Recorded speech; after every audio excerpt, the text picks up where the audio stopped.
Test, test. Test.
Hey guys, welcome to R-Rated Christianity. This is not in substitution for Wednesday.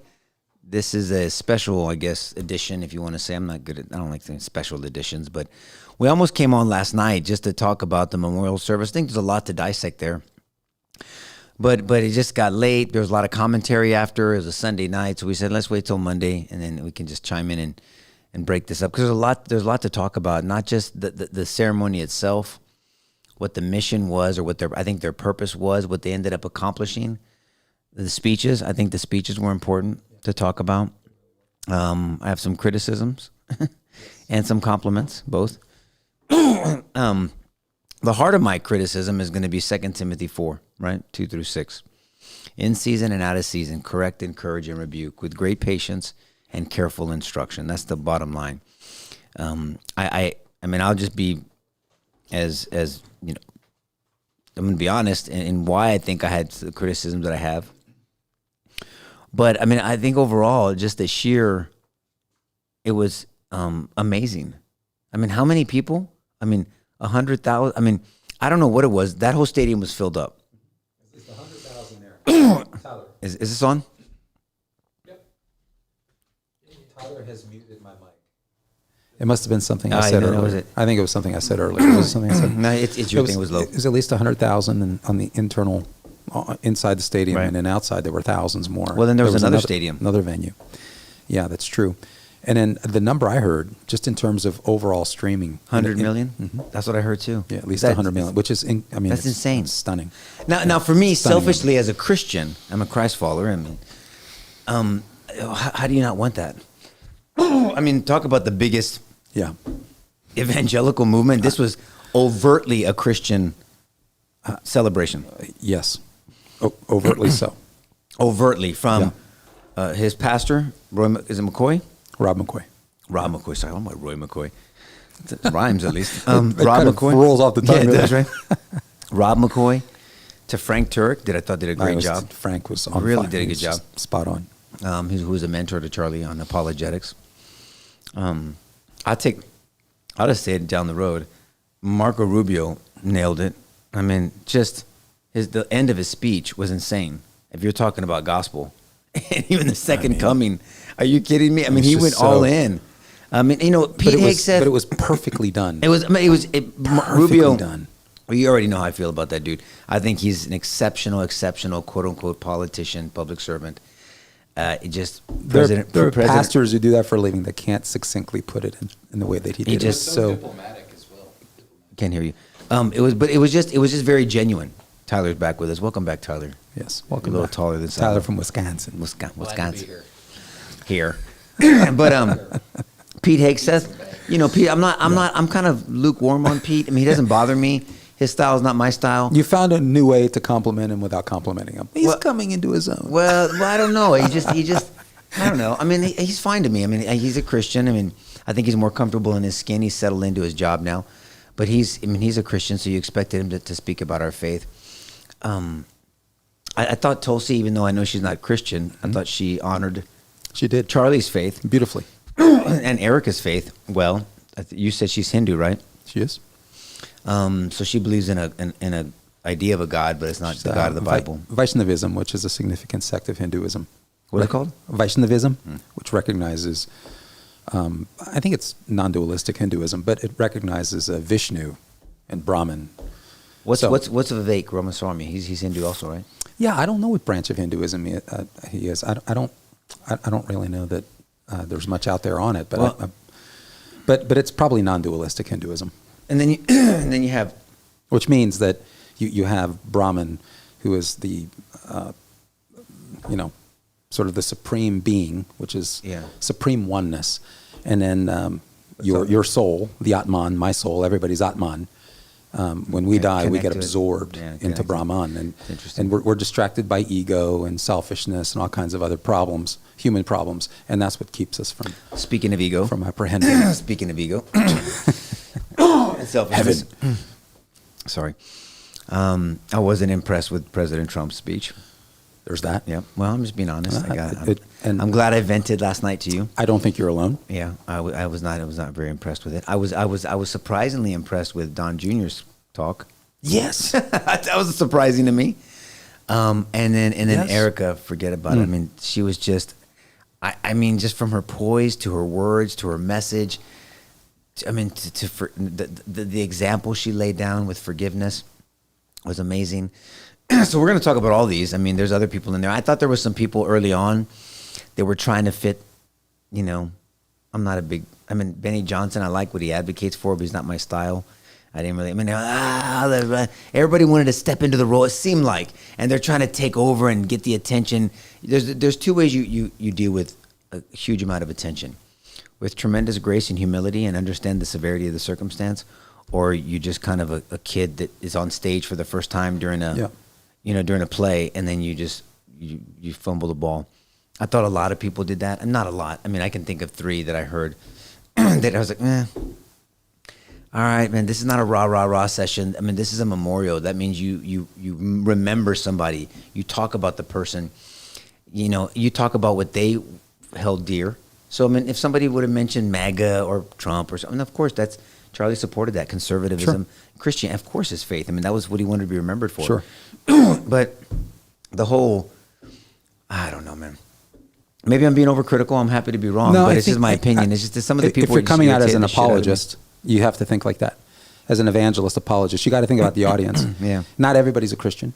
That's right. We learn though how many people responded to the message of the gospel. Oh, with Rob? I mean, sure. I mean, just in terms of Frank made a call. In terms of the response to the whole event, it was truly. I mean, look, the number of people streaming it. It was just it's an incalculable number of people. It was captivating to the nation, and I think it felt personal to the nation. And here they were a captive audience. So when you think about everybody that was listening was not a Christian. Oh yeah, right. So, and if they're on the fence politically, and Charlie was inarguably perhaps one of the most significant political figures. I didn't people realize how significant he was and the impact that he had. Right. And so if you're looking at it politically and you're looking at it just as a Christian or as a religion, the religion of Charlie Kirk, which message? Because you almost heard sometimes, depending on the speaker, and the ones that maybe I think kind of went off the rails a little bit, it seemed kind of militant in nature. Like where they were almost positioned. Here we're talking about loving our enemies, and we're talking about a message of forgiveness. And a God who reached out to everyone, and through Christ alone, he reconciled reconciled people to himself. So there's that was beautiful. And then there were others that were more on the, when they were talking about the killer, like Stephen Miller, for instance. Yeah, where he goes, you are nothing, you do nothing, you build nothing. And I agree with him in that, in terms of the ideology. See, the problem is he talked about it in personal terms, but I know what he meant. He was talking about the world view of the killer, builds nothing, accomplishes I think nothing. he wasn't talking about the killer at that time. I think he was talking about the opposing side, the ideology of the opposing side. Well, I think that's the point. Is the way he framed it. He used it in personal terms. Yeah. You build nothing. You are nothing. You're going to come to nothing. And so, and then you got Erica saying to that young man, I forgive you. I forgive him. Yeah. And so somebody who doesn't know, doesn't appreciate what's going on there, can think, oh my goodness, which is it? You know, is this really a loving? Is it a loving gospel, or is that just sort of the veneer, and underneath is this sort of ugly? As Don Lemon said, Charlie Kirk's funeral was a setup to prepare all Americans to submit to Christianity. You see, so and that's why shows like this exist. Yeah. So Don is such we can explain what's going on. biased individual. Yeah. Look, Don is going to disagree with anything that doesn't support his lifestyle. I mean, Dave Rubin was there, and he's married to a man, and he's not a Christian. I think he's Jewish, and he believes in God. Now, he used to be an atheist, but obviously he lives a lifestyle that is not. I mean, it's not supported. I mean, biblically by God, or Islam doesn't either, by the way. But he's still there because he believes in other conservative, quote unquote, ideas. Well, Don Lemon it's a lifestyle that's condemned by the scriptures in no uncertain terms. I mean, while appealing to the individual to come to the cross, the behavior, but the lifestyle, the behavior, the conduct, is a better way to say it. In no uncertain terms, is condemned by the scriptures. And yet he was there. He believes in God. He was there, and he was moved. Yep. I didn't see Scott Besson there, but I mean. Yeah, I didn't see him there either. He's kind of hard to miss. He's a tall dude. Mm-hmm. But let's break this down. I mean, because the I watched all of it. I couldn't believe it. And Me too. Davi went with. Me too. She's flying back tonight. Right now, she went with her brother Carlos to go support their brother and sister who did an Ironman. David and Diana did an Ironman. Another one. Wow. Well, David was his first one. Diana, she's nuts. Her and her husband have done 3.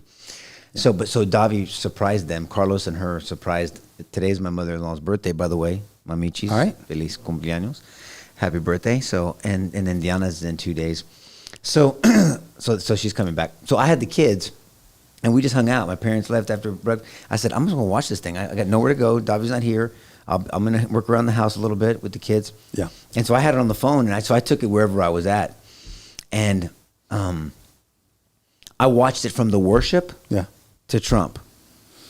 The whole thing. Yeah. Dedicated. Well, I mean, man, I don't think you were alone, brother. You know, I was curious. Yeah. I was curious. I really was.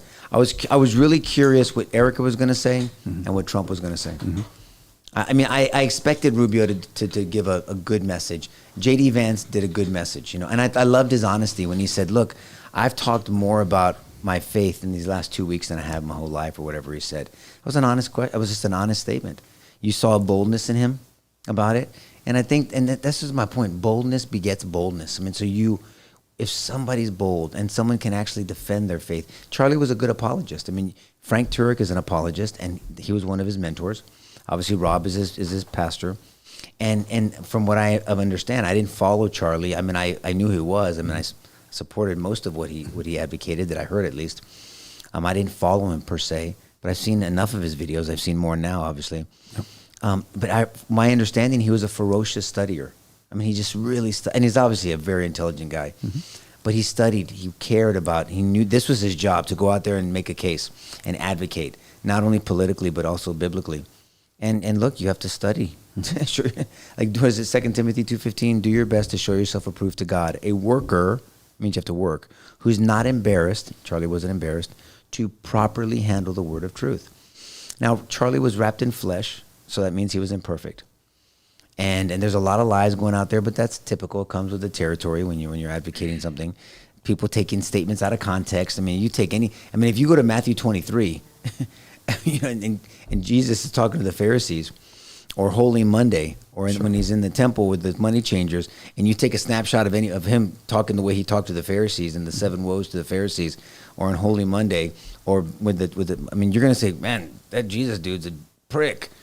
Well, no, there's context there, and if there was this things back then, you take a snippet of that and send it off everywhere and say he hates this and he hates that and all this other stuff, and so it's disingenuous. What we talked about last time, it was a more troublesome for me is when churches got involved in the deception. Yes, and we've talked about this before. Proverbs 6:16, and you should read it. The 6 things God hates, the 7th He detests, and 4 of them are rooted in lies and deception. Because it's character assassination. Sure it is. And God hates lying because He can't lie. There's 3 things we always say God can't do, right? He can't murder, He can kill, but He can't murder, He can't lie, and He can't be unjust. Yes. And so those are antithetical to His character. By definition, He wouldn't be God if He did any one of those things. So all that to say is there's a lot here. So I don't know where you want to break it down, George. Well, if you want to go speaker to speaker, you just want to go overall. It was a really. Well, let me go to your worship. Let me go to your insane. favorite speaker, if I can. Oh. Yeah, the worship set the Which precedent. Which one? Eric. I was going to go to Trump. My favorite 'cause speaker. Can had I come in first with a comment? Alamo Talk said that it was a Nazi hate he's speech place, and I've seen that like across all just watching social media. A lot of people are saying, "Hey, this is the right taking more of an authoritarian approach to the." How? That's what I would like to. I'm engage sorry. with that. I gotta step in and defend Alamo Talk. You've gone too far. You've contested him. He won't be able to defend his position. That's the problem. We love Alamo Talk. We really do appreciate his support, and I mean that sincerely. he watches both shows. But consistently makes a claim. It's outrageous. I mean, come on. There's just no objective evidence for that, and it's fallacious. And the problem with this one is that now you're getting the character assassination, which is the exact same thing, exactly the issue we were talking about. And I don't understand what's to be gained. I mean, what is to be gained? Did you listen to his widow talk? Yeah. What? I'm sorry, I'm flabbergasted. So let's just focus on Charlie Kirk, because the whole thing was there to memorialize him and his character and his life and his priorities. I'm sorry. I think Erica Kirk, if you want to know what Charlie valued and the types of persons that he loved, and I mean, his wife, I'm sorry, was there anything in her speech that in the slightest bit suggested that she's a Nazi? I mean, this is but just, I actually it's- like our exchanges with Alamo Talk. And you He did respond. He said Trump and his chief of staff, Stephen Miller, vilified half of America. It was deplorable. If those bastards are going to heaven, just send me to hell. Oh, okay. Well, no, don't do that. It's easier to said than done until you get there. Well, we're not in the business of creating ledgers on who's going to heaven, who's not going to heaven. All we do is explain what the Scripture says, and then leave that between them and the Lord. This is what look. So Alamo Talk, the fact that you detest Trump so much, I mean, it clouds your judgment. It really does. Yeah. I'm going to tell you right now, and George heard me last night. Out of all the speeches, Tyler, those are the 2 speeches I like the least. So, I mean, now, do I take it to that level? No, but his Alamo Talk, with all due respect, his worldview lends to this being fire for him. Yeah. So this is like, and matter of fact, I was irritated because I knew people like Alamo Talk were going to use it that way. So I'm going to and then listen, did I not unleash on you last night? Well, yeah, you did. Not on you, but No, I vented listened. so I could be calm today. And I understand. I really do understand where you're coming from. And there's a personal side of this too, because you've lost someone, and you've lost someone to murder. Mm-hmm. So, Trump just has a way. I mean, look, he loved Charlie, and Erica obviously loved Trump. It was an intimate moment there. Yeah, he's not the best hugger in the world. He's not the best Check. hugger. Yeah, but setting that aside, Trump has a way of kind of turning everything into a rally. And so, I mean, if you're the family and you're sitting there, you're like, man, really? I mean, this is. What did you say? Everybody's watching. Yeah, everybody's watching. So for me, and you want to talk about crowd size? So George's point earlier, to what he said, as most people know that watch this show, my brother was murdered, and if I allowed any dignitary or anybody, if my parents, ultimately not me, if my parents would have allowed anyone to talk, and they made it about anything other than Mike, and our families, suffering at the time, or anything other than Mike, anything. Man, I would have been pissed, Yeah. And so for me, here's me. This is me. If I don't know why Trump went last. I'm sure Erica obviously allowed it, but I wouldn't have taken that last position. That's this position of humility. I would have walked out there, and I said it last night, so it's like I had all night to think about this. I was like, who's the genius that asked me to talk after Erica? What can I say? Did you hear that, Angel? Can we please give her another round of applause? And then the place would have gone batshit crazy. The place would have gone bananas. And then you say, but let me just share a little bit about Charlie. I don't care about Lee Greenwood. I like that song too. I don't give a shit about that song right now.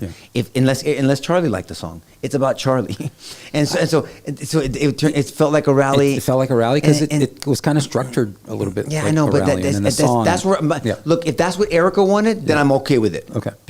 But I don't know that right now, so I have to make the observations, and I'm happy to be corrected. Mm-hmm. When Trump comes out, I would have just asked him, Mr. President, just walk straight to the podium. Don't stay there. Don't clap. Don't look at the crowd. Don't let the crowd look at you. You make yourself as small as possible because it's about Charlie. That's the advice I would have given him. Go straight to that podium. And if you can find it in yourself to just say something audible about, he talks off the cuff all the time, obviously. Just mention, because Erica killed it. She did. When I say, I was listening to her, her poise, the way she said things, her message of marriage, her message of her devout love to Charlie and to Christ, her obedience to the gospel, her obedience and discipline to model Christ, 11 days out. I wasn't a Christ follower back then, but I was a maniac for years. I was a functioning angerholic. Well, I didn't have Christ in my life, I knew who he was. I just couldn't introduce you to him because I didn't have a relationship with him. And for her to, knowing that everybody's watching, those 100 million streamers are watching the wife. And the wife says, I forgive you, in tears. Because as you and I have taught on this before, forgiveness is a choice. It's not a feeling. No one ever feels like forgiving. Jesus was in the middle of his murder, Matthew 26, I believe. And he says, Father, forgive them. And scholars like yourself, many believe, that the prick on the left, the criminal on the left, the one that was ridiculing Christ, they were, because you read the Gospels, they were both criticizing him. Save yourself, King of the Jews. And then something changed this dude's heart. Will you just remember me when you enter into what? Into your kingdom? That means you have to be a king. Romans 10:9. He believed in his heart. Yep. He professed with his mouth that Jesus was Lord and King, and he is justified. And that's why Jesus said, not in 3 days, not after you walk around and do what kinds of, whatever prayers, today you'll be with me in paradise. Yep. That's the gospel. That's good news. Gospel. So someone can be mistaken, and even though Alamo Talk says, send me to hell, you don't want to go to hell, Jack. That's, you really don't want to go. And there's nothing you can do to achieve it or earn it. That's right. Because it's just saying you yes are to a Jesus. Finite, broken creature. We all are. In the face of a infinitely just and righteous God. Yeah. That it's an impossible standard. And so Yeah. God himself, beautifully done by Frank Turek to explain the gospel, God himself had to stand in that. That's right. What a gap. That's right. And so he said, you get to pick between grace and justice. Which one would you like? Mm-hmm. So God achieved both, but he did that. It's his grace and it's his justice. And then he died on the cross to bridge that gap because there is no human being that would have measured. See, I guess I've been in enough of these public talks. I've spoken at issues when it dealt with children deaths and child abuse cases. And so as in the role of district attorney, I step in there and I talk, and then the chief or the sheriff or whomever else would talk. You have to know your audience, right? Ephesians 4:29. Do what's best for them. But then I'd also ask for the what tempo do you want? What message do you want to leave? Do you want a rah deal? And that's why those 2 or 3 people kind of irritated me. I was like, man, no one's there for your rah. I don't know. That's just not. Again, if Erica said yes, then that's fine. And Stephen Miller, that's why his speech. And I heard 2 commentators loved it. Some people loved his speech. Yeah. I get the anger. I loved it. Did you? Well, I was going to share did. 2 things from both of those favorite speakers of yours that I thought were on point.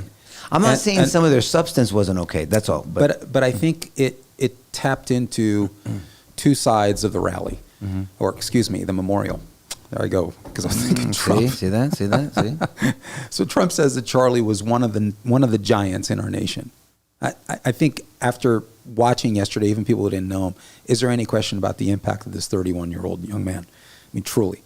Thousands and thousands of chapters in college universities, thousands and thousands of members of TPSA, $85 million organization. As you said aptly on Sidebar, he had the ear of presidents and kings. The most well-known conservative patriots, many of them in government, are proud to call him friend, not just somebody they know, or worked with, but a friend. So he had an enormous impact, and he had just an incalculable reach. So I think he's right in saying that. And then I thought something was really interesting. He said, Charlie is a true martyr of American freedom. And people say, well, he's a true martyr of Christ. And I thought that is very deliberate. Those are very tied together. It is the Christian message, really. It is the Christian ethos, the Christian sets of principles that have really been sort of forged into American jurisprudence and American common law, into our founding documents. So it's totally appropriate to say, and I think this is why he loved his country and loved his faith. He saw how literally the latter influenced the former. And Charlie spoke very eloquently and very ably to both at any given time. Yeah, somebody would ask him a faith question about Christianity, then they would ask him a politics question, and he inevitably found a way to integrate them, because that's what the founders did. They integrated the priorities of Christianity in terms of the social ethos into our founding documents. The Declaration of Independence, which I never miss a chance to say, the beginning of the Declaration of Independence is a powerful theological statement. It's a theological statement, and the body is the politics.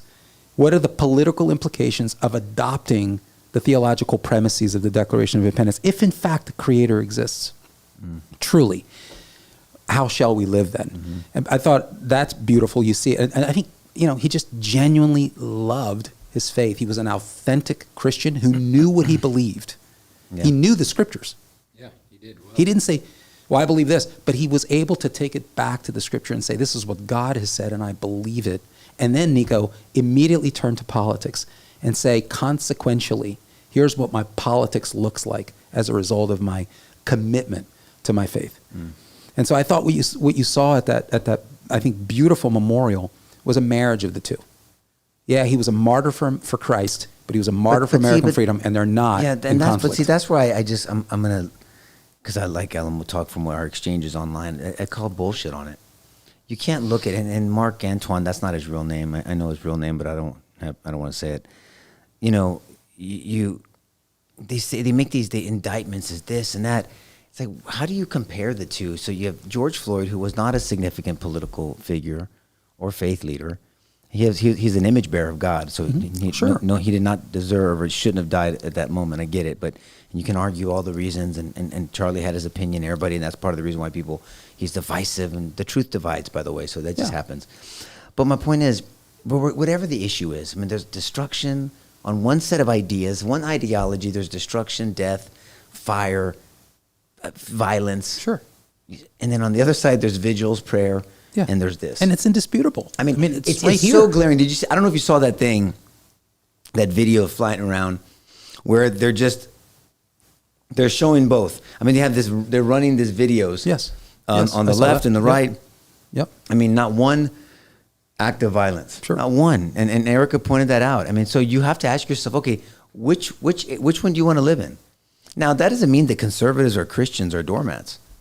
I mean, sure. Be capable. But you're talking about self-defense. Of course I am. Yeah. Yes, absolutely. Sure. But my point is, yes, of course I'm talking about, but no violence. And I teach that to my kids. I think every Christian should know violence. With some clarification, self-defense. I was going to finish. No, but you have to know violence if you're going to be good at self-defense. Yeah. You can't sit there and you have to know violence, and you have to be, capable. Yeah. And so I think you should be capable. I think you should know violence in the legal term, in self-defense, in making sure that you're not abused, that you have to steward your body, your health, your family. And I've heard you talk on that, the right amount of violence at the right time.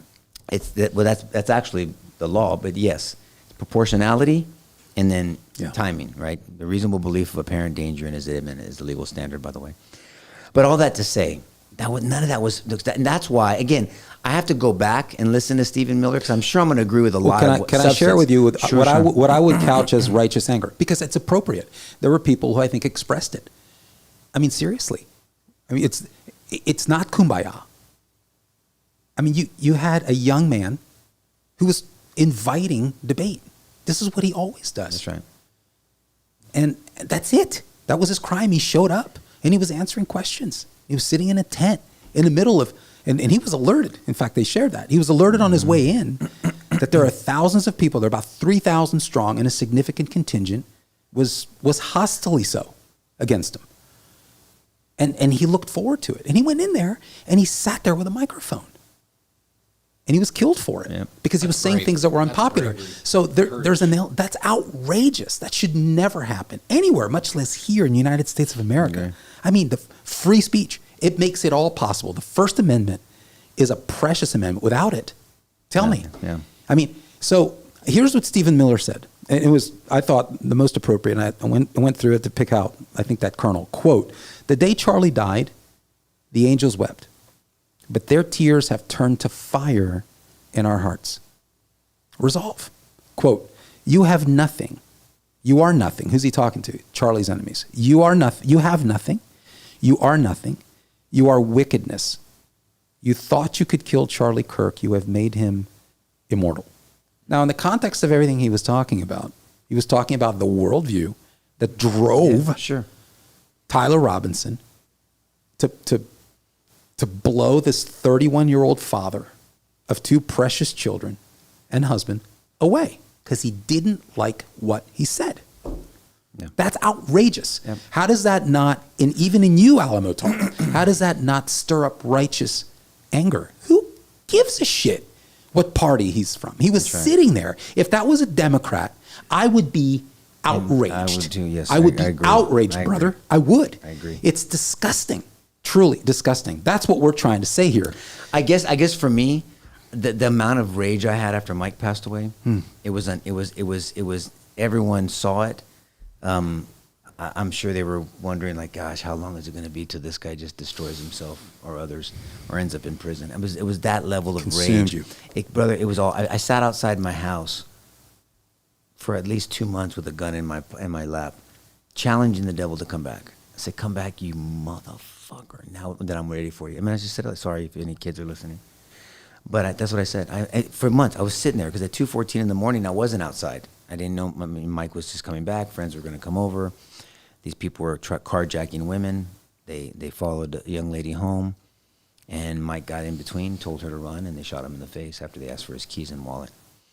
And we walked out. So this is why, I guess in my mind, I feel for his parents who were very absent. It was interesting, right? They didn't want to. My parents didn't go watch the execution. My younger brother, and I did with some friends. They were close with Mike. It's different when you get a phone call, and it's different when you see it. And what I think was shocking to people, why there's so much rage, is because people saw it. Even though, I believe this, I really do. I think I'm right. I'm happy to be wrong. If it wasn't so public, I don't think we'd see this much outrage. I think you'd still have a lot. Yeah. There's something. I've seen a lot of murder. I've seen a lot of death, unfortunately, in my career. I've prosecuted it. I've defended it. I've just seen a lot. I've had a lot of meetings with families. I've had to have that talk. It sucks. I've seen way too many moms cry. Moms cry differently than daddies. I mean, daddies cry, but mommies cry differently. And so for me, walking out to my driveway to see my brother and my mom, my pop, my younger brother, my aunt was staying with us at the time, and then for Erica to see it, she was with him. I mean, and she was in the city. I understand. And to know that those kids are going to grow up and they're going to see their daddy get shot like that. And they're going to wonder, what would life be if my daddy raised me? Now, the Lord can step in. We know that. He's gracious. She's not thinking about remarrying, and nor should she right now, and I don't think she wants to. But the Lord can provide, and He will be their daddy. He will be, He'll step in because we trust Him like that much. But He's never going to come home again. No. Sit down at the table. No. Have dinner with His angels. No. It's never going to happen. No. It's never going to give Him hugs again. No. That's the level at which everybody ought to be thinking right now. Yeah.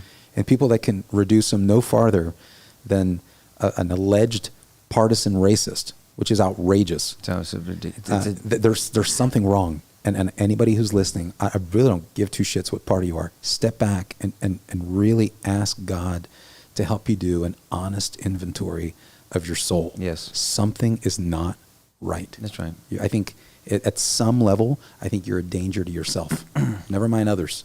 You're a danger to yourself. That's crazy, crazy, crazy talker. To reduce a person to simply a partisan speck.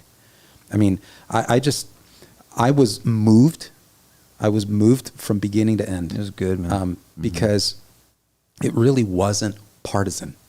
It wasn't partisan. I wish I would have seen some other party people there. Brother, if it was on the other side, we would have seen revenge.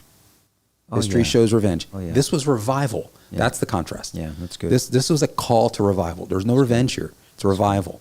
This really, a revival ultimately comes from bringing people back. In Christian theology, Yeah, explain that. it's about bringing people who are far from God, who have strayed far from God, bring them back to priorities, to fundamentals. And I love, and I don't recall because I think it was sort of shared through so many speakers, the notion that at the end of the day, Charlie was ultimately calling people to repentance. Oh, yeah. Really? That's what he said minutes before he was taken. Yeah. He preached. That's why these people, I mean, he used the platform. This is a multi-million-dollar business that he built up. He had the phone numbers of kings and presidents, right? And he found a way to always bring up the gospel to people. Yes. When Jesus told all of us in Matthew 28:19, go into all nations, making disciples of all men, teaching them to obey all that I've commanded, he could have told us anything. The Son of God, who was ascending back to heaven, and the scriptures tell us that some people still doubted. I mean, you dumb dick, what are you talking about? You still doubt this dude, you saw him getting crucified, and now he's ascending back. But that tells you the flesh, how strong the flesh is, and the struggle and the tension. But Jesus could have said anything to us, and he told us that. He told us that, and this is why, and I've challenged a number of pastors, I won't say their names, but I've challenged a number of pastors the last 2 weeks. You got to talk about politics more in church. Amen. Not partisanship. Partisanship is just a platform. Republican and Democrat doesn't mean shit to any other country but us. They don't have Republican and Democrat in Ireland or in the UK. How many parties they have there? Like, I don't, who knows? Plenty. Germany or anywhere else or Africa or Tokyo or Mexico. They don't give a shit about Republican, I Democrat. mean, my nationality is Portuguese, and there's at least 12 or 13 parties there. In Portugal. In Portugal. And that's not unusual in Europe. But we don't. Tons of them. We're so stuck on it. We're obsessed with Republican, Democrat. And it's a shitty system, but we'll save that for another time. It's another, yes. Well, let's just talk about ideas, because ideas have consequences, and not all ideas are the same. No. And so this is where the church needs to talk about ideas, because if you don't shape the culture, then you're going to be reflecting the culture. And we're seeing a church that's reflecting the culture. And so all the atheists, and I know you want to share a comment, so jump in. All the atheists out there, and I've had debates over the years being in politics. Yes. You and you fucking Christians, you want to push your ideas on me? Well, it sounds like you're pushing your idea on me. Somebody's ideas are going to win. And so the atheist is not against someone making up the rules. It just has to be them. Yeah. So when the atheist tells me, you and your God and your Bible, you suck, and don't tell me how to live my life, as you tell me how to live my life. Right. I mean, so someone's, Sure. so what are our rules of engagement? Do we want to hurt our neighbor or love our neighbor? And loving your neighbor doesn't mean you have to go kumbaya and agree with them. No, of course not. Having passionate debate. In fact, loving your neighbor means being very willing and available to tell them some difficult truths. 100%. Yeah, in love. And being available to me, and I say this as respectfully as I can, but I've seen very few atheists or agnostics that are saying, you know what, I think I was wrong. I mean, it's just very hard to. The Christian should, and there's some prick Christians, don't get me wrong. I say it all the time to the men at the Bible study. The 11th commandment's in Exodus somewhere, George. You can figure it out. Don't be a dick. We've met plenty. But Don't be a dick. I mean, that's in there somewhere. It's in there somewhere. But so I get it. Check. I'll be the first one to call them out. And I get into it with the Pharisees on our side too, right? The religious pricks. But the true Christ follower should be open for correction. that's right. Open for correction. And not the only thing that I don't need to be corrected on is the supremacy of Christ. But the purpose of the church is twofold: to elevate Jesus and to correct. That's the purpose of the church. Yeah. In season and out of season, correct, encourage, and rebuke with what? With great patience and careful instruction. That's right. And I think overall Charlie modeled that. I do. I think he did. And so that's why my criticism, and it wasn't respectful last night probably to you, George. Sorry. Thank you for listening, but to President Trump, I thought he missed an opportunity. And then after, when he called Erica out, I'm just going to be honest. I'm going to talk about it again on Saturday. And he called Erica out, and then get his, he's not a great hugger, but he's consistently not a great hugger, so that's okay. I mean, it's all right. Whatever it is, what it is. But then she walks off and he stays back. You don't stay back, man. Matter of fact, you leave her there and say, why don't you stay here for a second? And I would have pointed at her, encourage her. Can everybody encourage her? Can we just show her how much we love her? And then I would have walked off stage. Yeah, maybe even stand aside and clapped for her along with everybody else. Just walk off stage. Yeah. Just walk off stage. I would have said, walk off. Just find it in yourself to walk off stage. Yeah. Now, and that's why I thought Don Jr. was a surprising good speech for me. I thought it was humble. I thought he invoked the faith that Charlie pushed on him, and not pushed on him, but tried to influence, and obviously influenced him on. And then he made fun of his pop, which I thought was, that was appropriate humor. That was appropriate humor. What do you want to say, Charlie? I mean, you said Trump missed an opportunity. By what opportunity is that? I mean, because we got to look at what the purpose of this memorial was, and we've been talking about that. But what? Yeah, what for me, as someone who's and you know that I talk about this on Sidebar. I mean, I support Trump.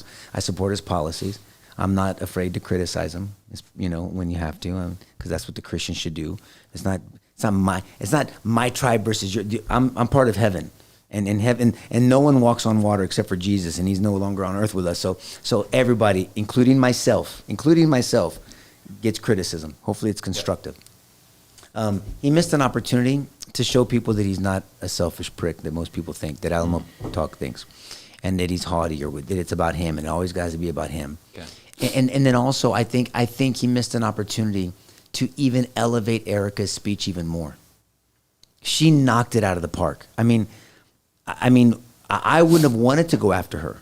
I wouldn't have. Not only just out of honor, but just out of, you knew that was coming. I mean, I wasn't sure, but.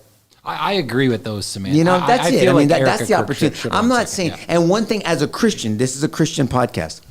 As a Christian, he said, Charlie's Savior.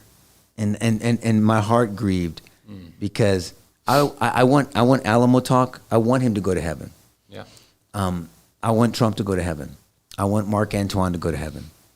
I want the people, and I'm thinking of 4 people in my mind right now, that in my flesh, if they were to sign a waiver, I'd beat the shit out of them if they mutual. But in my heart, spirit, I want them to know Jesus Christ and go to heaven.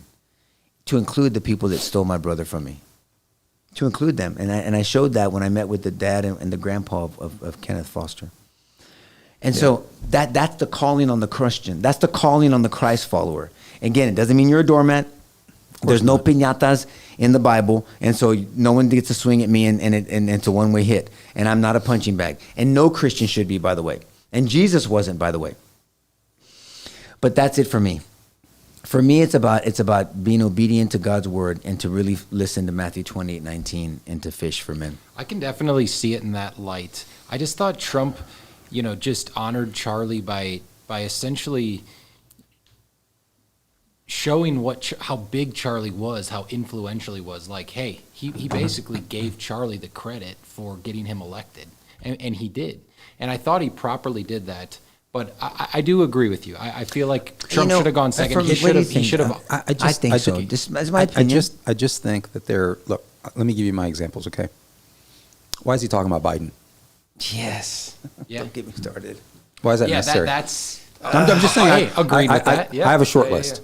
So as Nico was venting last night, as a part of me is like, I wasn't talking. I'm thinking of examples of what you're saying because it's true. I mean, why talk about Biden? I mean, why bring up the fact that Biden couldn't finish his words when he was mocking MAGA? I wonder if anybody knows what he's saying. What he said. Well, he couldn't even finish. Is that the time? No. I don't know if that's really necessary. I don't think it's necessary. And then just crowd side. Can I take one out? Give you another one? Yeah. As a daddy who has a son on the spectrum of autism, and everyone knows that my wife and I 100% believe our son is vaccine injured. I didn't want to hear about it during Charlie Moore. I don't want to hear about it. Unless it was Charlie's issue. Again, you're there for a memorial. But it wasn't well explained. He said, Charlie cared about that. He said it at the end. If you're at Bobby Kennedy's memorial, then you can. Yeah. You don't have to ask permission. Yeah, because that's sort of central to his mission. That's right. And so, but it's things like to answer your question.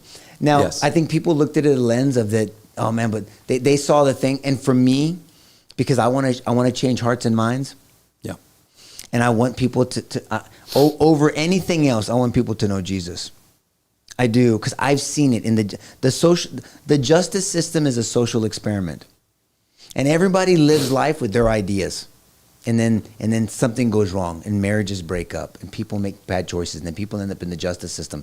And then you test evidence and you test your theories and you test your ideas. Yeah. And then there's a 74 to 78% recidivism rate. And there's a 74 to 78, maybe 90% sin recidivism rate. It's the same shit over and over again. And the only answer, I think, and I can objectively defend this, is Christ. You see what we're doing, Tyler?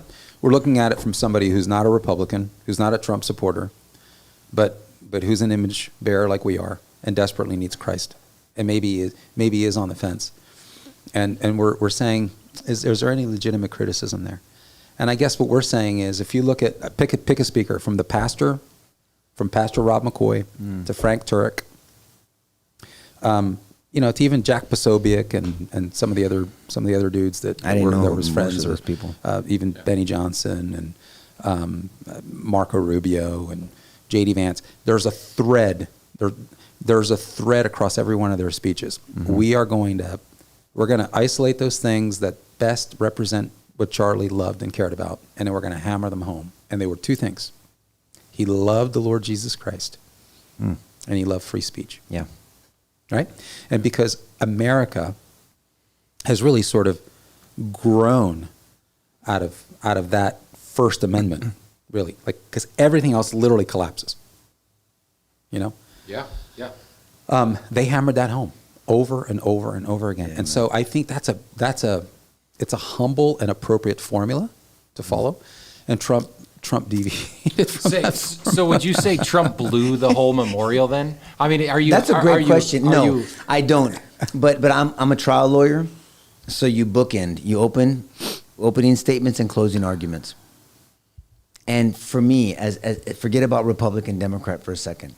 As someone whose politics and polity, meaning politics means set of ideas advocated by a group of people to affect the lives of others. My politics are heaven. As Pastor Sam Rodriguez perfectly puts, that my political representation isn't a donkey and it's not an elephant. It's the Lamb of God, who took away the sins of the world. And I've seen when people say yes to Jesus, everything changes. Nothing can stay the same. If it's a true submission and pursuing of Christ, you can't stay. I mean, I'm talking from gang members to bike members to Mexican mafia to banditos. I've seen it. I've walked with them, and I've seen the transformative strength of saying yes to Jesus, but pursuing him. Not just, yes, give me a life jacket because I'm in a shithole. No, I'm pursuing you, and you just have your hand out, but I'm running to you. Yeah. Luke 15, right? The prodigal son type situation. And so for me, looking at it like that, looking at it that a win for me is when someone says yes to Jesus. Because you know why? And Christ modeled that, because he's the one pursuing us in Luke 15. Yes. Right? He modeled that. But the marriages change. Your enemies change. Your friendships change. Your children are not the same. Your grandchildren will be different. That's the ripple effect of the gospel. If it's a genuine possession of your faith. Anybody can profess it. Oh, you're emotional. You think you're at a rock concert. You're going through a bad season, and you need a lifeline. Jesus is not a lifeline. And he literally changes everything for the better. So I guess that's where we're coming. And that's the last thing people heard, to me. Yeah, that's why. I'm glad he brought her out on stage. I thought that the way she, because I think all eyes were on her. Because I think Nico's right. He used words last night like perfect, flawless, she was home run. I mean, truly, I agree with that. And I think she, and I don't think I'm overstating it, I think she captured the heart of the nation. Yes. And rightly she should. Yeah. Her content was perfect. Yep. Her delivery was genuine and authentic. Yes. And totally appropriate. And I can't imagine a human being who would have anything critical. I mean, it's possible in this day and age. Rob McCoy, lots of respect for him. I loved what he did. I mean, have you heard of him before? Is he a small pastor or is he a big pastor? My daughter, she met Rob at a TPUSA conference, and she just loved him, You know, he says, man, he's just warm. You know, he just seizes you. And she said to him, Pastor McCoy, can I take a picture with you? And he goes, yes, please, make me look better. I mean, he just that kind of personality. But Nico, I love that he and who was the guy's name was Tyler Boyer. Tyler Boyer, he was the CEO of Turning Point Action. They both said the same thing, that the most important thing for Charlie is that the Holy Spirit would be the guest of honor. Talk about priorities. And I think it was absolutely powerful that an altar call, my friend. That was a national altar call. Now, we saw the people inside that arena asking people to stand if they wanted to accept Jesus into their hearts. And I mean, I don't know. Nobody lasered in, right? But I think about all the people outside that arena who would have given their lives to Christ in that moment. Truly, truly powerful. And then I love this. They point the screen to an on-screen cameras to an on-screen QR code to link people to discipleship resources. And he says, get into a Bible-believing church. Yeah. Church. Don't just go to church. Go to a Bible-believing church. And from what I read, I mean, even Fox News showed the code on its feed. Let me read some comments. That I guess that I'm not off, you know, and I'm glad that, not that I needed the affirmation, but I think it's interesting. So Lee Brown, I know Lee, Trump needs a speechwriter. He does have one. He just doesn't stick to the speech. Stop speaking. I think he meant just stop speaking. He is the drunk uncle who will fight for his family, true. Loves his family, true. Has good ideas, true. But you don't want him talking at the end of the night. I think that's good. Eddie Matos, hey Eddie, thanks for jumping in here. Trump should have taken the opportunity to speak to the nation for everyone to engage in conversation to solve the problems of the nation and not to resort to violence. I don't know if he didn't do a call for violence, but when you say, no. Look, here's the deal. I think it would have been, is it the word self-deprecating? Did I say it right? I always screw up on that word. Yeah. If he would have said, look, Charlie really represented the best in most of us because of his faith. He wanted to forgive his enemies. I don't. I hate my enemies. And that's where I'm working. I need to be more like Charlie. That would have been more appropriate. If you said it like that, because you're elevating Charlie and what his worldview was and thinking, and then you're kind of ragging, but you're still mentioning it, so he could have said it in a way. And most people, I think virtually everybody, if not Christians themselves, would probably have related to his authenticity. I mean, how many of us have been walking with God for a long time who aren't exactly thrilled about praying for our enemies? I mean, that would have connected. Remind me to bring that up. Keep finishing. That would have connected with people in that way. He had a lot of opportunities. Look, I think Trump did some things that were very well done, and others he was just way off the mark. And all I'm saying is, in that moment, I think it would have been easy to stay on point because the focus wasn't him. Well, it just wasn't. I mean, the focus was a fallen patriot, genuine follower of Christ, lover of people, right? Devoted husband, and a loving father. That's the focus. And I'm sure there's some times that Charlie thought Trump was going and saying some bombastic things. But I will say, Charlie regularly in his talks at the colleges, he would defend Trump and say, "Hey, look, this isn't the guy that's my pastor. Yeah. You know, we needed a guy, we needed a warrior, we needed a fighter exactly for this. That's not my point. This moment. Yeah, that's not my point. No, you're right. And so when you put that guy, brother, this isn't the time. But can I show some grace to that? Did I show him? I'm going to read some more. I got more comments I want to read. I'm going to ask a question while I make a point because I'm really trying to be fair because I want to be just. What was your favorite part of the memorial? I think that's put it in the comments. What was your favorite part? I'm just curious to get the different ideas and perspectives. But here's the deal. And I thought about it last night. I said, so the same grit and, dare I say, the same arrogance that allowed Trump to deal with everything he's dealt with. I mean, the attacks, the assassination attempts, the shooting, the going to prison the rest of your life. He's in his 70s. To going after his businesses, to going after his kids. Whether you like him or not, all that is what happened. Yeah. You can say he deserved it or not. I think the evidence bears out something different, but whatever, that's fine. But that same arrogance that irritates me at times that I pick up on, and haughtiness, is and grit is what causes him to go like, oh shit, he's that pit bull that I guess isn't as tame as you thought it was. Let me read some more because I love the thoughts. Chris Cano, I know Chris. Hey, Chris.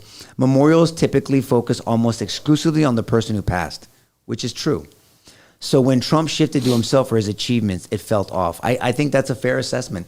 Doug Mayfield, and he goes to our Bible study. Hey, Doug. But wait, he openly admitted he couldn't stand his opponent. I thought that was humbling, which is rare. I don't disagree, but I wish if he would have done that in the backdrop of Charlie who did this, instead of saying, I hate my, I'm sorry, Eric. I mean, he's trying to be funny. In other words, couch it in a way that validates Yeah. where Charlie was coming from and be self-deprecating, as you said. I mean, I know you don't mean this to be a referendum on Trump, but No, not at all. I was going to pivot a bit to Larry Arnn. Oh, Larry's I love that guy. For me, People don't know who he is. You got to tell you who he is. He's the president of Hillsdale College, which is it's been a Christian university, I think since the 1850s, and they do it right. They really do it right. They've never taken a dime from the government.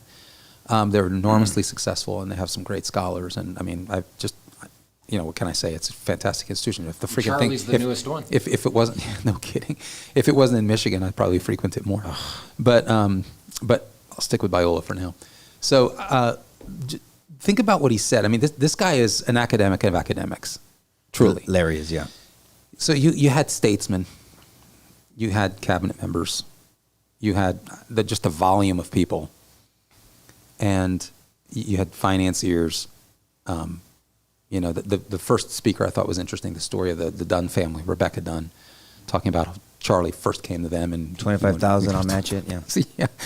So just a breadth of people, and you had academics, because people always ding Charlie because he didn't have a college degree. Yeah. And I thought this was just, Often. I mean, he offered, I love it. Think about what he said. He told Charlie that he had to suffer to become stronger. What a great message today, isn't it? Everybody just loves that. Well, just lead on Instagram with that. So he had to suffer to become stronger. And then he went on and said he offered a scholarship. You thought about it. I mean, he offered a college scholarship to Charlie's two kids. Larry. Mm-hmm. And then this just about broke me, and I was hanging on because I just felt truly the Holy Spirit was in the place. And he said, Charlie, you see, has suffered enough, and he's gone to the Lord. He deserves his reward. I mean, how does that not sort of encapsulate what the essence of the Christian faith is? It is genuinely a relationship with the living God. We are truly loved by the Lord. Mm-hmm. He genuinely cares for us. And then Rubio, forget about it. Rubio goes on and talks about, the reunion. Oh, it's fantastic. Ultimate. I mean, but can we just bring this out there?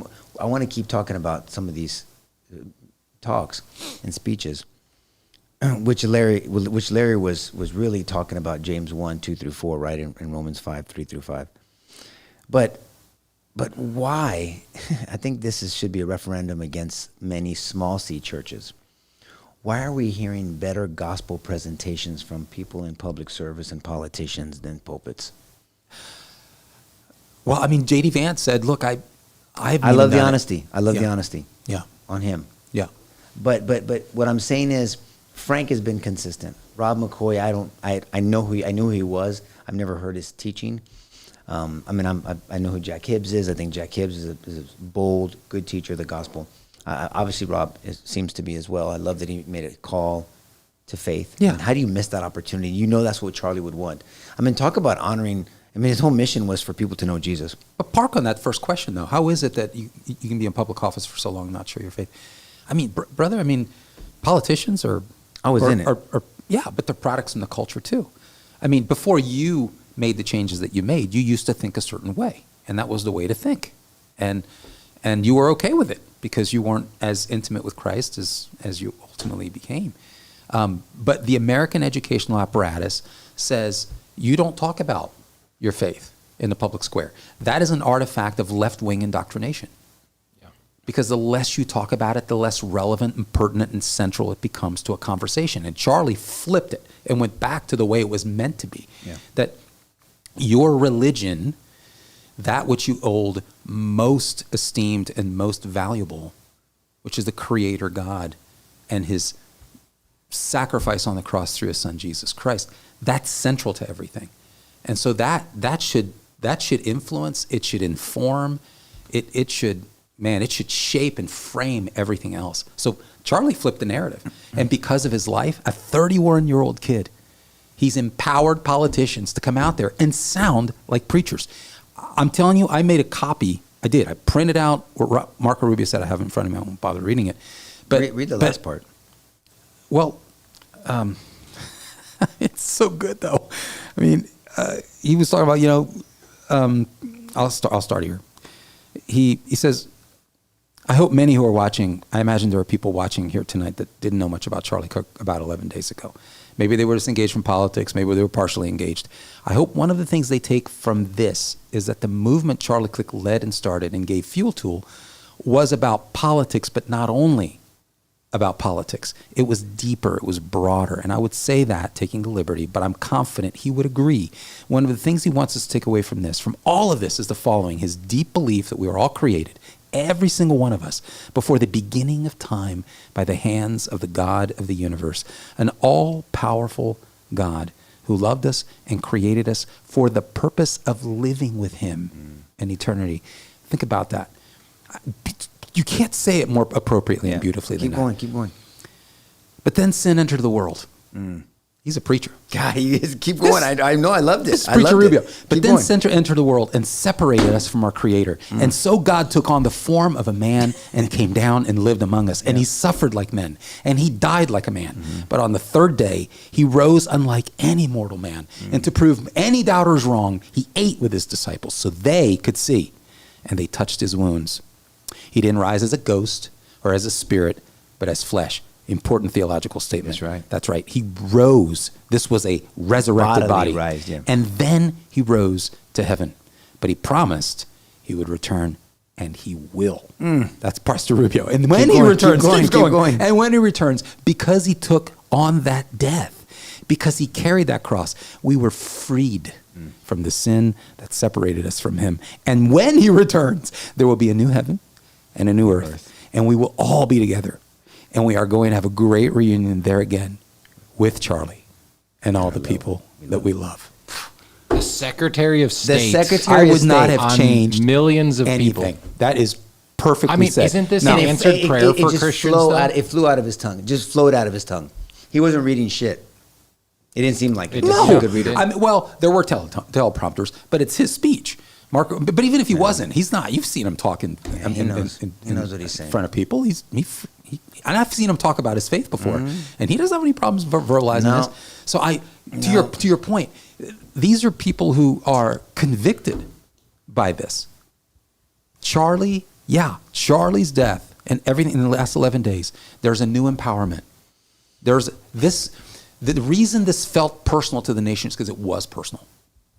That's why. And they saw it. Let me ask you this, George. It makes a difference. This is a question for you. I feel right now like I'm amongst founding fathers. I feel like we're talking back in the early days of America and wrestling with ideas, and Charlie brought that to light. I mean, I don't know if 10 years ago you would have been hearing talk like this anywhere in the public sphere. So do you think that the atmosphere was similar back in the founding fathers' day? Do you think that there was this much opposition? Because we're still like, I was watching the news yesterday and they say Trump speaks at activists, funeral or whatever. Yeah. They're still pounding him into the ground, derogatory. But yeah, is this similar to like in 1776? There was an agreement. Like I said, they wrote the Declaration of Independence, right? The founders, 56 signers. 29 of them had deep faith, right? Yeah, indeed, and were educated as such. Yes, they knew their theology. Let's put it that way. I think it's important for people to realize, Tyler, that not only did they write, I think, the most important theological statement in our docs at the intro of the Declaration of Independence, but it's important for people to realize that after they signed, where did they go? They went back to their states, and many of them, if not all, I'll say many of them, because we don't have details on it. We have most of them. Went back, and what did? They helped write their state constitutions. And you should see, I mean, if you go back and you read the content of those state constitutions, I mean, they read like something you'd read from a Christian statement of faith. Like Sam Adams, for instance, went back to Massachusetts, and he helped write that Constitution. If you pull it up, it's decidedly, and I'm being mild in my description, decidedly Christian in its mode and tempo. Massachusetts. The other day on Sidebar, I told Nico, because I was thinking about Biden, I said, yes, the Joseph R. Biden hails from Delaware. Does anyone go back and look at the Constitution of Delaware? You read a portion of it. Who were the guys that wrote that? That was George Reed and Thomas McKeon. They went back, signers, they went back, and they helped forge that Constitution. And you read it, and there's an appellation, there's an appeal. If you're going to be really an elected official of any kind, at that time, you were required to pledge your commitment to Christ. Now, you didn't have to be. Now, I realize that it changed when we got into the Constitution, the Constitution of the United States. But the state constitutions were decidedly Christian in their focus. I'm gonna pull, since I said I'm originally from Pennsylvania, so I'm gonna pull George Reed and McKeon's contributions. Bear with me here while I'm flipping too fast. And I can this just add, is I'll Benjamin just add Rush. that- Sorry, Go ahead. Benjamin Rush and James Wilson. Nico already. You can read Delaware's, but I'm gonna flip over. You want to read Delaware's? No, I don't have Delaware's. But I mean, what I'll tell Okay, you is, I have it. is if you saw the interview, you know, Charlie did an interview before he went to Utah State, whatever. And That last interview? Yeah, that last I interview. watched it. It's Yeah. an entrepreneurship yeah, interview. and it was just hours. I think 1 hour before he passed on. And he asked him for his greatest, this too shall pass. He said, it's not in the Bible, but I mean, it's true. We've heard that for years. And then he talked about Romans 8:28, that God works all things out for the good of those who love him and are called according to his purpose. And it's interesting that he used those full statements, this too shall pass, which, look, it's going to pass. I mean, now what do we do with it as it's passing? Yeah. You know, for years I was so stuck, and this is why I guess I take it so personal. I understand being stuck in prism of hatred. And the world, meaning another set of ideas, will tell you, I don't blame you, and act on it. Well, what do you do to a guy or to somebody who had something tragic happen to them, and the world has no answers, but just to tell you, I don't blame you, that you're so angry? What do you do? Well, if you understand the way people work and the design of the mind and the body, Proverbs 23:7 says, as a man thinks in his heart, mind and heart, so he is. What does that mean? You'll never live beyond what you believe. So what do you believe? And that's the question. This is what you have to press into. And the beliefs of our founding fathers, and this is not the show today, but you know I'm going to go back to these quotes. And George is going to read these constitutions. This is 1854. Petition to Congress to move any religious mention of anything in chapels. I mean, chaplains from the Army. They used to have Bible studies in the Capitol, and Trump allowed that to come back. So in 1854, it happened in 1853, but in 1854, in the minutes of Congress, George knows exactly where they're at. He'll repeat it in a second. But in the minutes of Congress, they made this declaration, and it's there. You don't have to like it, but it's there. Had the founding fathers during the Revolution, because they were answering the question about Christianity in our government, had the founding fathers during the Revolution had a suspicion of any attempt to war against Christianity, that revolution would have been strangled in its cradle. Strong words, right? At the time of the adoption of the Constitution and its amendment, listen to this, the universal sentiment was that Christianity should be encouraged, but listen to this, but not any one denomination.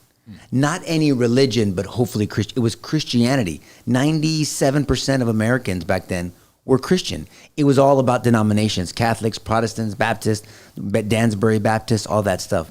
In this age, there is no substitute for Christianity. That was the religion of the founders of the Republic, and they expected it to remain the religion of their descendants, end quote. Now that's in Congress. I ain't making that shit up. Neither are you. You don't have to like it, but it's there. You have to contend with it, not me, because I already have. And there's even more statements, but I know you want to read the It's Constitution. parenthetical, but I'm going to continue with that. So in this age, there can be no substitute for Christianity. That, in its general principles, is the great conservative element on which we must rely for the purity and permanence of free institutions. I'm going to read that again, because we always talk about why is it so important to talk about Christianity in the context of politics? Because worldviews forge moral laws. That's right. They do. Your worldview, and by the way, this is true in all human civilizations. Your worldview, which is your concept of whatever the divine is, that tends to sort of affect how you see the world, how you frame reality, and how you proceed accordingly, right? And so laws are kind of an endpoint of that. And so, and this was a debate. This is just, we have lots of correspondence. And my favorite is between John Locke, who was a political thinker and had significant influence to the founders. Circa 1669, he helped the people of Carolinas create their state constitution back in 1669. Anyway, he was in sort of competition, not a good word, but I think you'll see what I mean. Right around the same time, you had William Penn, who was doing the same thing in Pennsylvania. And they were, John Locke was saying, look, the most important thing that we need to bind a government are sound, good laws. That's what it takes to bind a government from sort of going off the rails. And William Penn said, that's nowhere near enough. You actually need good men. You need good men to do that, because bad men can come in and change laws anytime. And so there was this debate back and forth. And so what does it mean to be good? Well, there's lots of definitions on what it means to be good, lots of religions, lots of priorities. And so the founders chose. They chose. That's the tradition they came from. But they also knew a lot of other traditions. That's right. And they knew what those traditions were the appeals and claims that they were making. And so you started seeing, right from the get-go, right from the very beginning, an appreciation for and a deliberate attempt to embed those priorities in our founding docs. The statement that in its, because you said in this age there can be no substitute for Christianity. Now, it said that in its general principles, they're not trying to turn people into, you don't have to convert to Christianity as an American. No. Okay? They're just saying their general principles, the ethos, it is the great in the general principles of Christianity is the great conservative element on which we must rely for the purity and permanence of free institutions. Because God doesn't coerce people to come to him. He doesn't make people come to him. That's right. He appeals to them. That's right. In love He has and grace. He has to do it that way. Yes. And so how is it a relationship in any other If way? you're forced, yeah. Right. So need that free will. principle, yes. So the principle of free speech and freedom of conscience extends from the character of the God of the Bible. And so you said that's in the 33rd Congress, the report of committees. And that is 1854. Mm-hmm. And you can look it up. You can literally go on Google and look up the 33rd Congress, the report of committees. I think it's the first session, and that was from 1854. So, anybody put down what they like the most about the memorial? Pages 6 and 8. Yeah. I'm sure you know there are 6 and 8. I'm just curious. I mean, I love to see the different. It's fascinating to me to see the different perspectives. Some people just saw past the things that maybe I caught and irritated me, and some of the people saw it. Other people emphasized something else. I was disappointed that more people didn't like Rubio's speech, or at least they didn't bring it up. I mean, which was to me it was. Alamo talk is so cynical. Yeah. All right. Golly. Yeah. Great way to live life. What do you say? Let's go. We got to wrap up here in a second. Yeah, I thought Charlie would have been I think the comments went by. Okay. I can't All right. get them. That's fine. Let me. I was just going to say Please. one last word to that. Was this similar to 1776? But what Charlie did in 31 years is absolutely insane. I mean, I'm so optimistic. I'm a young guy for the future because young people are genuinely coming to those universities. He was drawing massive crowds that the young folks have all the information in today's age, which we've never had this much information right at our fingertips. Yes. And yet they're still coming to open dialogue and debate. And I think Charlie started an uprising, so to speak. And I feel like I think the next midterms are going to show us some evidence or some an idea of what it's going to go, but the future is going to be amazing for Christianity and for America. If this is what he started, it's his. I bet you Charlie would be is saying, man, my death was absolutely worth it. Well, first of all, he's not suffering. So when people say pray for Charlie, don't pray for Charlie, pray for his family. Pray for his family. There's nothing to pray for. He's in heaven. I mean, he's with Jesus. I mean, I'm not praying for him. He doesn't need my prayers. He's with God. I mean, what am I going to pray for? That he's closer to you? He's with him the way he needs to be, the way God sees fit.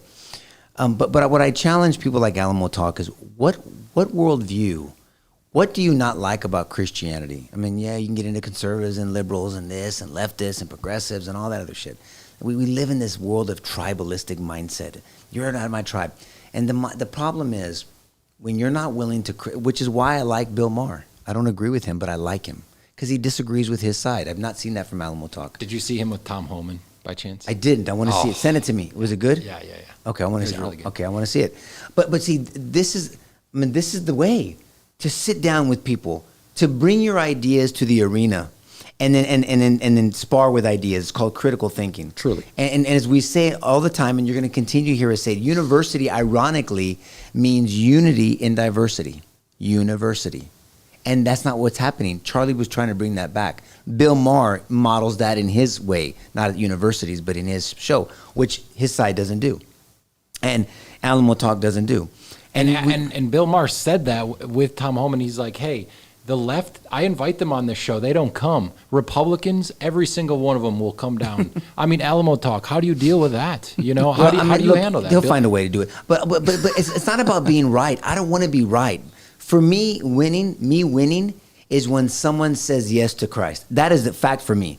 I mean, because I'm continuing to adjust when I learn something, I'm ignorant to a lot of things, but I'm not ignorant to Christ's character, and I'll defend the scriptures, and I'll defend the Christian worldview, and I'll defend false ideology and people that will lie about. Not that I think Alamo Talk is lying about Christianity per se, but my identity isn't in my politics. My polity is heaven. Yeah. Period. The Lamb, like I said before. And so I challenge people like him. I mean, I truly do it lovingly because I've asked him for lunch. I'm waiting for him to say yes to me, and Mark also. But my point is what do you want to? How do you want the world? Tell me what your rules of engagement are.